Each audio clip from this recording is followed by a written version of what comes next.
Setelah mengaku bangkrut lantaran ditipu hingga miliaran rupiah, kini pengakuan Jessica Iskandar itu justru menuai sorotan. Pasalnya, Jessica Iskandar yang mengaku tak bisa membayar cicilan, kini justru memamerkan rumah barunya.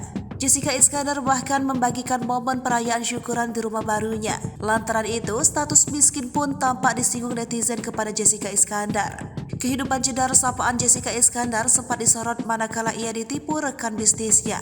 Diakui Jessica, dirinya sampai harus kehilangan uang 10 miliar rupiah. Hal itu pun membuat Jessica Iskandar susah hingga mengaku tak bisa membayar cicilan rumahnya sebesar 300 juta rupiah per bulan. Jessica Iskandar pun sempat akan dibantu oleh Raffi Ahmad. Namun kini Jessica Iskandar justru memamerkan momen saat dirinya syukuran rumah baru. Pantauan sripoku.com dari Instagram Rabu 30 November 2022. Jessica Iskandar bersama Vincent Verhaeghe dan kedua anaknya mereka melakukan ritual ala Bali. Bahkan keluarga ini tampak kompak mengenakan busana khas Bali. Jedar pun juga menunjukkan rasa syukurnya kepada Tuhan. Sayangnya kelakuan Jedar itu justru ditanggapi sinis oleh netizen sebab mereka mengetahui bahwa Jedar kini mengalami kebangkrutan hingga sulit membayar cicilan rumah.